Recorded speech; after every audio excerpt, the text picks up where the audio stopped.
Un cordial saludo, profesor. El día de hoy mi grupo y yo vamos a hablar sobre los aspectos culturales e históricos que influyen en la sexualidad humana. Como introducción, tenemos que la sexualidad humana es mucho más que un instinto biológico. Es una construcción influida por la historia, la cultura, la religión y el poder. A lo largo del tiempo, distintas sociedades han definido qué es aceptable y qué es tabú, moldeando nuestra forma de vivir y entender el deseo. En este video ensayo exploraremos cómo factores como la política, el arte, la religión y los movimientos sociales han dado forma a la sexualidad, revelando que lo íntimo también es profundamente social. Como el desarrollo, tenemos la sexualidad en las culturas. En las primeras culturas tenemos la prehistoria. Podemos encontrar dos etapas. La monogamia natural, que es donde el hombre llevaba una vida sexual regulada por los periodos de acoplamiento, como los animales. Y por otro lado, la monogamia para asegurar el patrimonio familiar, que es influenciada por el advenimiento de la agricultura y la ganadería. Ok, muy bien. Continuando con la antigüedad, en Egipto, el incesto, especialmente entre hermanos, era común en la realeza. La circuncisión tenía un fin ritual, existía libertad sexual, aunque exigía fidelidad a la mujer. También las prostitutas eran muy sagradas, las cuales formaban parte de rituales rigurosos. Y bueno, en Grecia, la sexualidad era abierta y se exaltaba el erotismo. Se aceptaba la infidelidad, las orgías y la homosexualidad, especialmente entre adultos y adolescentes en contextos educativos. La belleza era venerada, las mujeres estaban restringidas, salvo las etairas, prostitutas cultas con libertad y prestigio. En Roma había gran libertad sexual también entre los ciudadanos libres, en la cual se aceptaban las relaciones extramatrimoniales si se mantenía el orden social. También las prostitutas estaban registradas y eran instruidas para el placer y la conversación. En la antigüedad en Oriente, la India, eh, la sexualidad era vista como una experiencia espiritual. Textos como el Kama Sutra enseñaban a vivir el placer sexual como un camino hacia el bienestar y la conexión divina. En Japón, el amor entre hombres y jóvenes era valorado como ideal.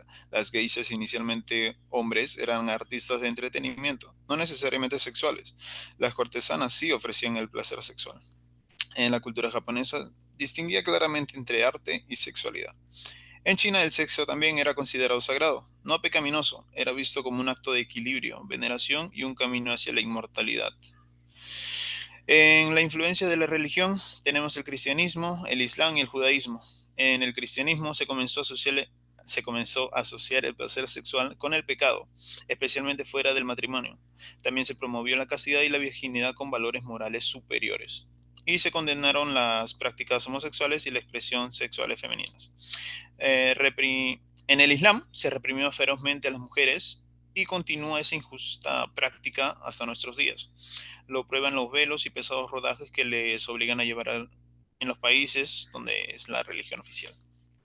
En el judaísmo la sexualidad es vista como un regalo divino, pero debe vivirse dentro del matrimonio. Se promueve la procreación y también el placer conyugal, pero bajo normas de pureza y respeto.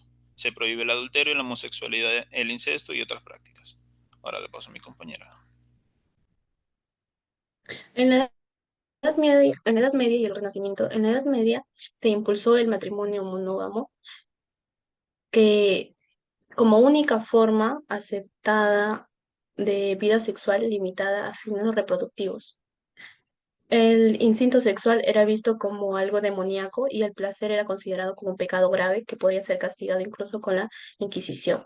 En el Renacimiento tiene mayor libertad en la expresión corporal, el arte y la literatura comenzaron a exaltar la belleza del cuerpo humano, tanto masculino como femenino.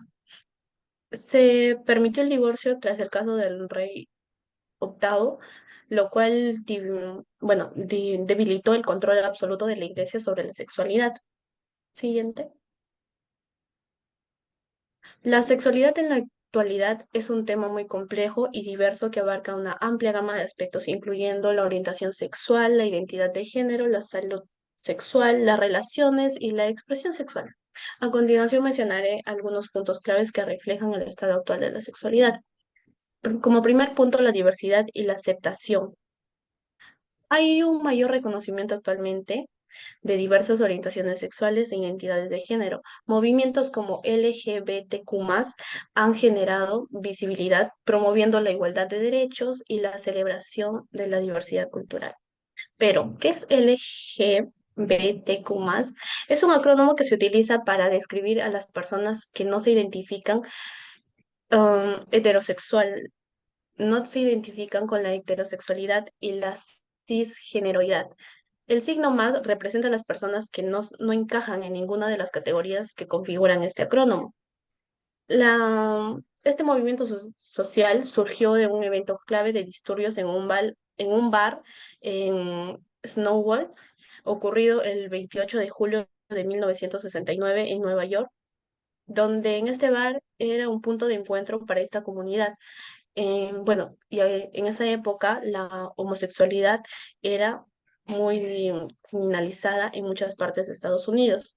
Activistas, activistas claves como Marsha Johnson y Silvia Rivera inspiraron a esta organización a luchar contra los derechos. Desde lo sucedido en Stonewall, el movimiento ha evolucionado y ha crecido. Aboga los derechos y la igualdad de estas personas en todo el mundo. Actualmente este bar se encuentra en funcionamiento y fue designado como Monumento Nacional en los Estados Unidos en 2016, reconocido por su importancia histórica. Como segundo punto tenemos la educación sexual, que hay un creciente conocimiento de la importancia de la educación integral que incluye no solo aspectos biológicos, sino también emocionales, sociales y de consentimiento. Tenemos tres puntos, que son las charlas y talleres que se dan en los distintos colegios, tanto como en escuelas y en colegios, dados por profesionales como psicólogos, educadores y médicos, donde abordan diferentes temas como la anatomía, la reproducción, las relaciones sociales, el consentimiento y sobre todo de las enfermedades de transmisión sexual. Proyectos de investigación se basan en que los estudiantes recopilan información a través de búsquedas en páginas de internet, lo cual les permite reflexionar y compartir esta información con sus compañeros mediante exposiciones. También encontramos los foros de discusión, que son espacios tanto virtuales como presenciales, donde los estudiantes pueden expresar sus dudas, inquietudes y opiniones sobre la sexualidad. Le paso la palabra a mi compañera. Como influencia cultural tenemos las normas sociales y roles de género. Las normas sociales y los roles de género establecidos culturalmente dicen de que se considera se considera aceptable en términos de comportamiento sexual. Estas normas pueden variar ampliamente entre diferentes sociedades y épocas, influenciando la expresión de la sexualidad. Como consecuencia de las normas culturales, al dictar comportamientos sexuales, pueden limitar la expresión individual y reforzar la desigualdad de género.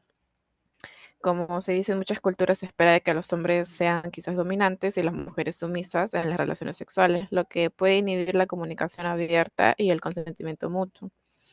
En la educación sexual y desinformación, la falta de educación sexual integral en muchas sociedades contribuye a la perpetuación de mitos y tabús.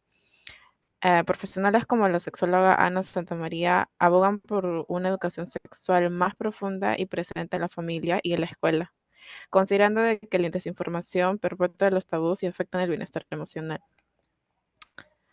Siguiente.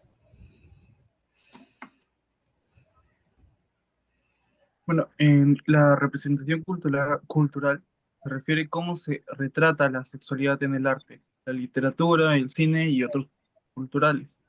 En esto se encuentra la diversidad sexual, que en años recientes ha aumentado la visibilidad en personas LGBTQ+ en las narrativas culturales, ayudando a combatir estigmas o prejuicios. También se encuentran los cambios generacionales. Lo que antes se consideraba tabú, hoy puede ser visto como algo común, como por ejemplo la convivencia sin matrimonio. En medios de comunicación y sexualidad como el cine, las redes sociales, la publicidad, etc., tienen un papel crucial en la formación de ideas sobre la sexualidad, como por ejemplo se puede encontrar la hipersexualización, que se refiere a que muchas veces se muestran cuerpos idealizados, lo que genera presión sobre la imagen corporal y expectativas irreales. También se puede ver la falta de educación sexual realista, ya que a menudo los medios de comunicación presentan versiones exageradas o falsas acerca del sexo, lo que conlleva a la desinformación. Bueno, y en conclusiones, bueno, a lo largo de la historia la sexualidad ha sido definida, regulada y transformada por diversos factores culturales. Lo que hoy consideramos normal o anormal ha cambiado muchas veces. Por eso es importante analizar la sexualidad desde una perspectiva crítica e histórica. Comprender que no existe una única forma de vivirla. Comprender que no existe una única forma de vivirla nos ayuda a respetar la diversidad y combatir la discriminación en tiempos donde aún existen prejuicios y violencias relacionadas con la sexualidad. Promover la reflexión y la educación y la libertad es una tarea fundamental para lograr una sociedad más justa e inclusiva. Gracias.